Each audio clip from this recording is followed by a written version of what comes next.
شخص کو تم سے سچی محبت ہوگی وہ تم کو فضول اور ناجائز کاموں سے روکے گا۔ جب کسی کی خاموشی اپنی خوشی سے زیادہ عزیز لگنے لگے، جب دعاؤں میں بھی اس کی سلامتی کی دعا مانگنے لگے، تو سمجھ لے محبت دل سے ہو کر روح میں اتر گئی ہے۔ ہم نفرتوں کے اس قدر عادی ہو چکے ہیں کہ محبتیں بانٹنے والوں کو بھی شک کی نگاہ سے دیکھتے ہیں۔ اصل محبت تو یہی ہے کہ جیسی بھی تلخی ہو جائے، کتنی ہی شدت کی ناراضگی ہو جائے، مگر اپنے دل میلے نہ کیے جائے، انا کی دیوار تعمیر نہ کیا جائے۔ جن سے محبت ہو ان کی پابندی نہیں بنایا جاتا۔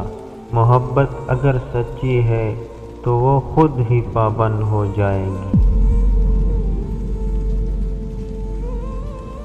10 لوگوں میں سے ہو سکتا ہے 9 لوگوں کو ہم سے محبت ہو، لیکن ہمیں نہ جانے کیوں اس دیوس شخص سے محبت ہوگی جو ہم سے محبت نہیں کرتا۔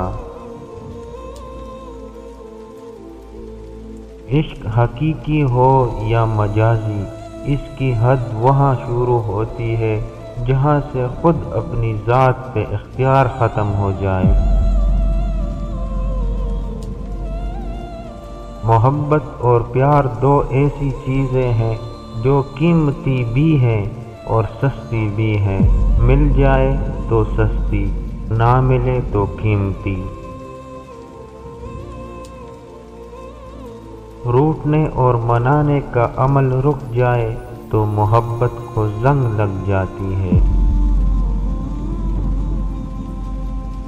محبت کسی وجہ سے یا کسی مقصد کے لیے نہیں کی جاتی، مگر یہ جب ہو جاتی ہے تو زندگی کا مقصد اور جینے کی وجہ بن جاتی ہے۔ محبت رب کی دین ہے جو انمول دلوں پر ہی نازل ہوتی ہے۔